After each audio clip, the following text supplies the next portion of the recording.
Howdy friends, YouTubers. It's Dodge City Marshal Alan Bailey. Gonna do another video here for you. I'm outside today here at the ranch. It's a beautiful, beautiful day. Muggy though, but you can hear a mower going in the background. We're having some mowing done.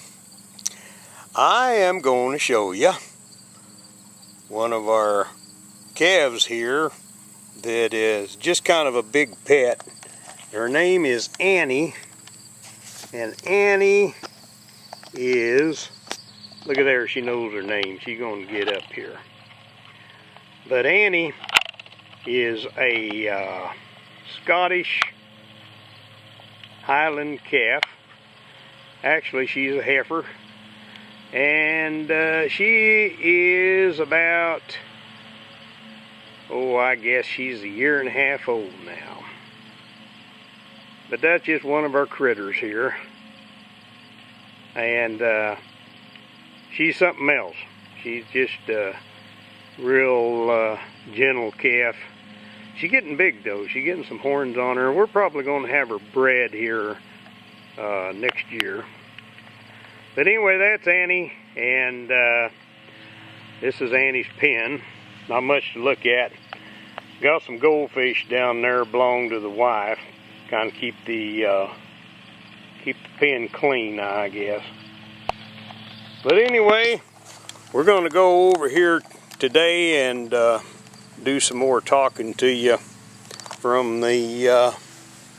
I mentioned before that I do most of my talking from the porch of the studio where I do my painting and stuff whenever I can. I need to get back at it though. Haven't done much. Give you a shot of the studio here.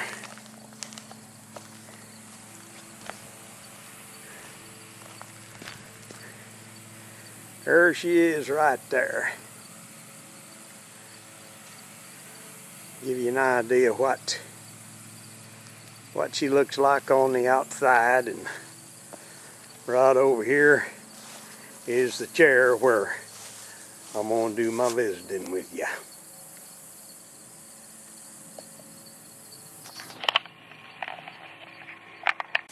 There we go. Well, thanks for joining me today here on YouTube. This is my third video, I guess. Had a little time today to sit down and chat with y'all, and hope you're all doing good. As I mentioned, I'm just feeling just fine, just doing great. And today it's a little bit muggy out, real quiet, real calm, just not a breeze anywhere. Today, why, I thought I'd smoke a little bit of this. You know, I mentioned the other day I sent off for some different blends, kind of a tryout package thing. This is from Boswell Pipes, and this is their Bear blend. Now I've already smoked some of this. I really like it.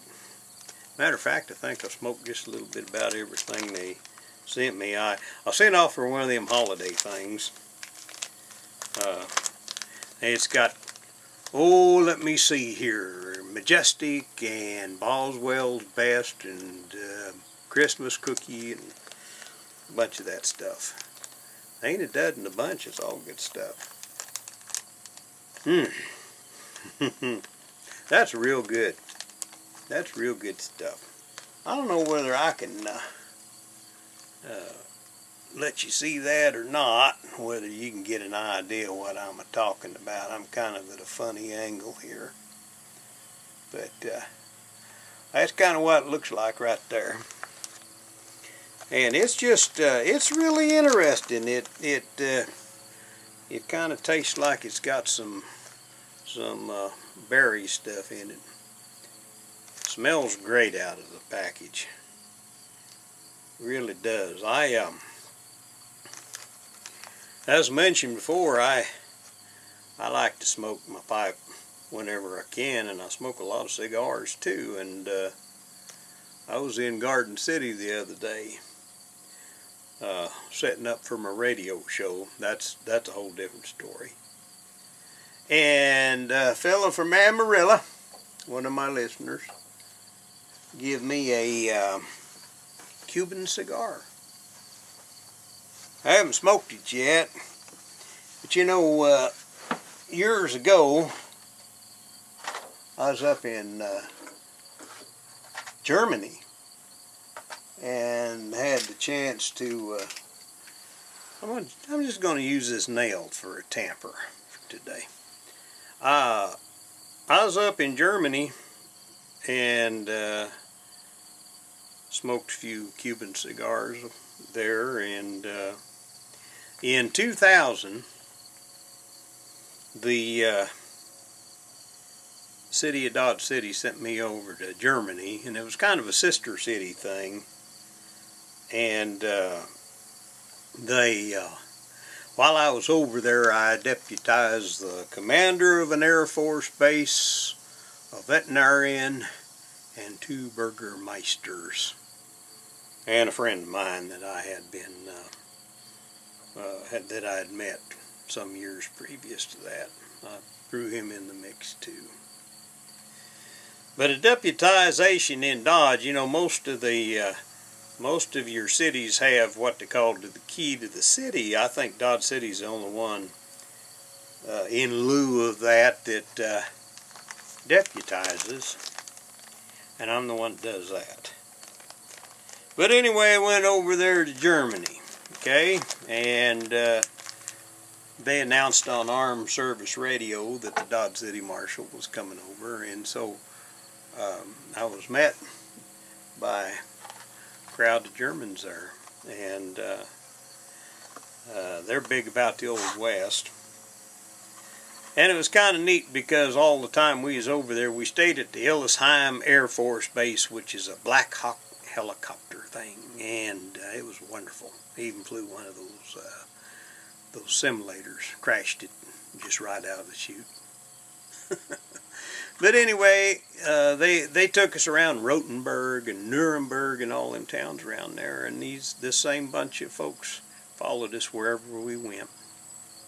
We'd go into the store, they'd go in, we'd come out, they'd come out, and they never bother you, just want to be part of the group. I thought that was kind of neat. The only folks that was kind of aggravating was the Japanese tourists. They'd get right in your face. But anyway, they took us. When I went over there, they announced on Armed Service Radio that I was coming over. Years later, working at this radio station part-time where I do my Saturday afternoon or Saturday morning shows. Oh boy, I went to work over there right out of the Army, and guess what? He was the announcer that announced over Armed Service Radio that I was coming to Germany. That was kind of neat.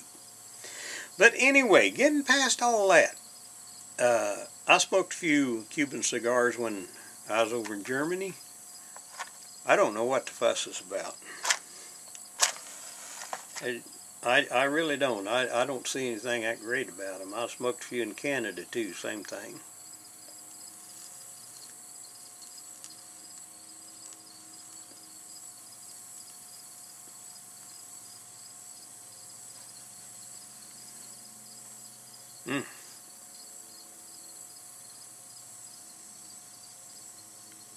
Yeah. I'm smoking that little wooden pipe I smoked the other day, by the way. I just can't get away from that thing. I got other pipes. This is one of those wooden pipes from Missouri Meerschaum Company. I think they're on the right track. I really do. I mean, they not only make great corncob pipes, but these things are an exceptional value for the money. You can just smoke the heck out of them, and you don't have much in them. But I guess that's true of their corn cobs too.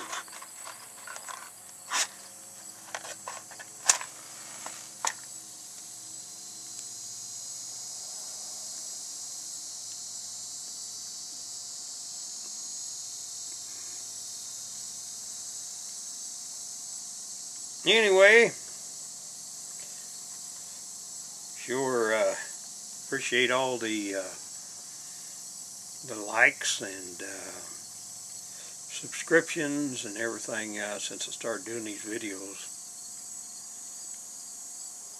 The pipe smoking community, just a bunch of real nice folks. They really are. I want to give a shout out, while I'm talking about Germany, I want to give a shout out to Northern Germany and Wolfgang. Howdy, Wolfgang. Real nice guy. Real nice guy. You ought to go see his channel if you haven't yet. I'll put a link to it down below. He's in Northern Germany. I watched a video of his the other day where he was smoking a pipe the size of your arm. Man, that is a big one. Beautiful thing. He said it was, as far as he knew, it was about 100 years old.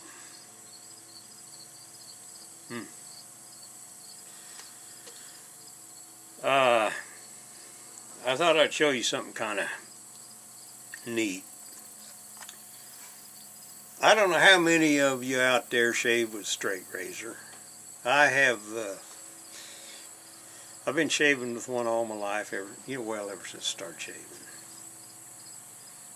In 1973, my Aunt Ernestine Maffett from Gate, Oklahoma, she's still alive, bought me this great old From straight razor. And I have shaved with that thing ever since. It's just that's a wonderful thing. You know, I'll tell you what, one thing about shaving with a straight razor is they get to be your friends. They really do. I mean, it's hard to describe. I've done my share of shaving with a regular safety razor. When I go on a trip or something, I don't want to carry a strop and all that stuff with me. You understand that. But if you do the straight razor thing, it's more like a it's more like a ritual than it is a chore. I get a lot of pleasure out of shaving with a razor, straight razor. But anyway, this is an old From, and it's a barbershop razor, the brand. I don't know what this cost Dan Ernestine. I'll bet it probably wasn't $5 back here in 1973. I don't have any idea.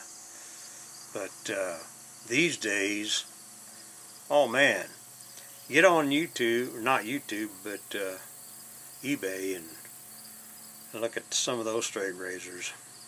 Some of them are just junk. But the good ones, they'll start out at about $150 and go up.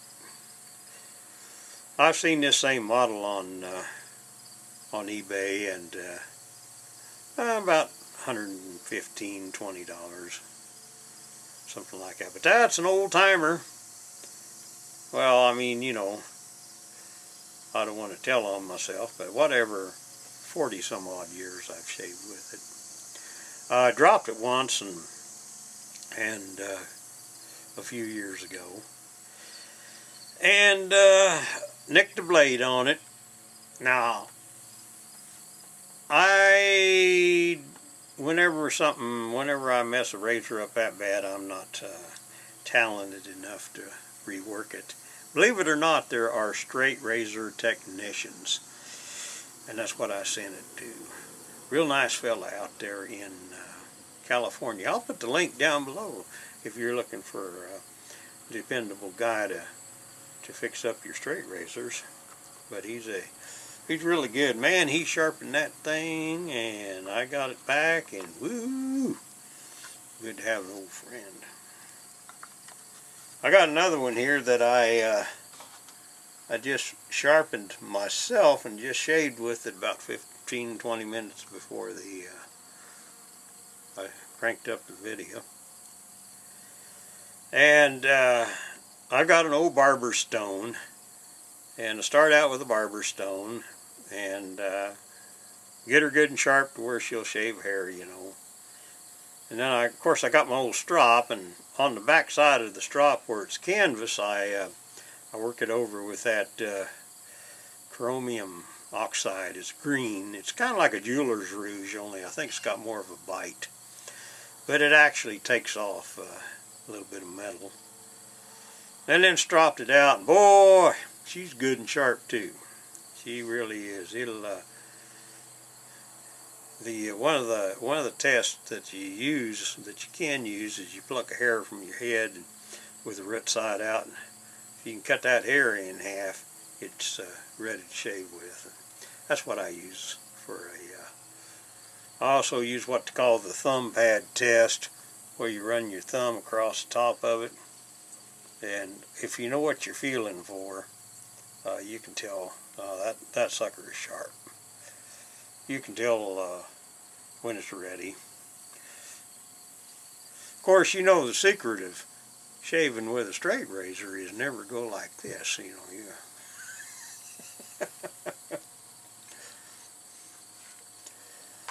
Back, I don't know whether I ought to tell you this story.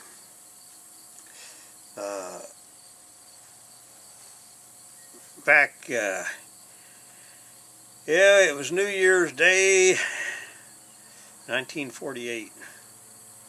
There was an old boy there in Cimarron, and he was my dad had a friend that he hung around with, and it was his dad, and he decided to commit suicide with his straight razor.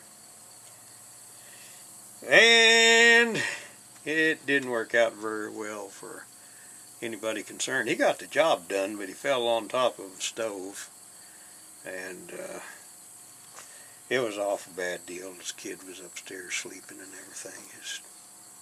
Yeah. See, I shouldn't have told you that story. But anyway, getting back to it, using the straight razor for what it's for is a wonderful way to shave. Love it.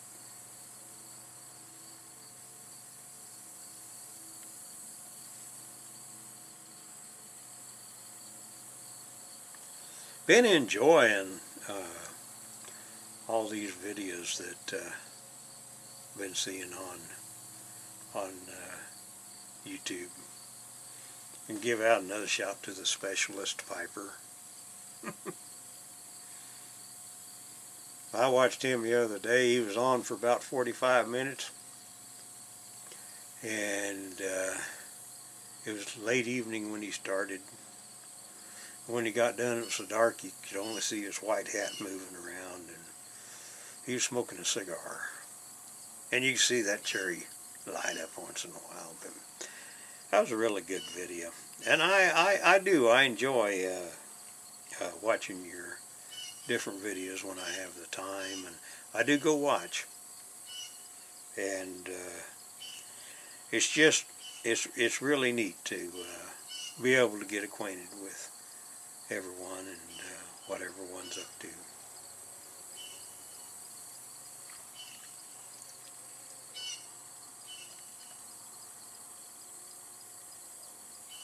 Getting ready to put some gutters on the house, this studio barn here, and the garage.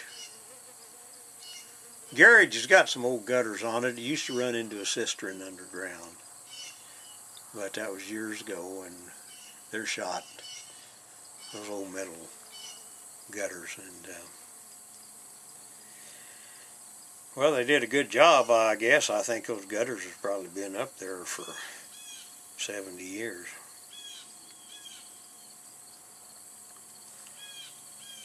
But we're going with them ultra-modern plastic jobs. We've got 3 rain barrels that went to Lowe's and bought. set up. Got 2 on the house and 1 on the garage.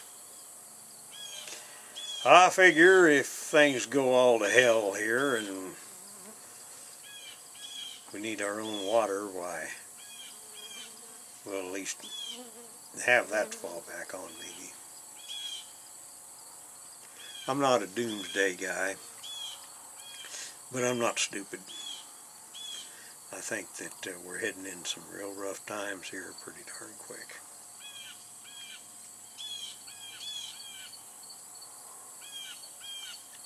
Well, I'll close on out of here for another visit. Once again, I've been smoking this Bear Blend. That is really good stuff. It, honest to goodness, boy, it's really mild. Of course, it's an aromatic, and it's just real mild and pleasant to smoke. I was watching a Padre Piper the other day, and he said something I thought just kind of hit home. He was saying all these different pipers. Some of them say if you don't smoke Latakia, that you're not a real pipe smoker. Then he said, get over it. I like that guy. Get over it. Smoke whatever turns your crank. This stuff turns mine, it's good. I like it. I do have other pipes, believe it or not, and I'll try to use a few of those. I got different hats too. Good Lord, you wouldn't believe how many hats I have.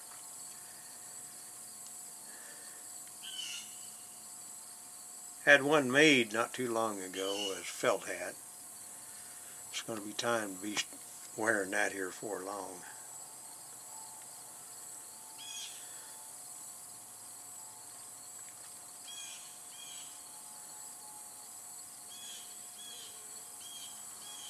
Custom made, good hat. Blue jays are squawking. I think the cat's in the trees again. We got an old cat that showed up around here. Call him Fred. He's not a sociable cat. Yeah, I feed him out in the barn. He lets me get closer to him every day, but he is not a sociable cat. He's not one to be petted, anything like that, and that's fine. I think he's a pretty good mouser, but anyway, he gets up in the trees and messing around, and them old blue jays really get after him sometimes. Young tomcat. We had an old tomcat the wife had for years. 15 years old, I think. His name was Skittles. And Fred showed up, and him and Skittles just took up together and started running around buddying. That's kind of unusual for tomcats, but they did. And then they both disappeared for about a week. About that time, I found a dead coyote out back in one of the pens back there, and he'd been poisoned. The neighbor across the way there was poisoning coyotes, and I think that's what got Skittles. Because Fred showed up, and man, he was gant, and he was on the edge of death, and we got him fattened back up, and he's doing pretty good. So I think Fred survived the poisoning is what happened. But anyway, I think it's probably time to kind of cut this out and let you go about your business. If you've enjoyed the visit, it's Dodge City Marshal Alan Bailey, and hope to catch you on the next video.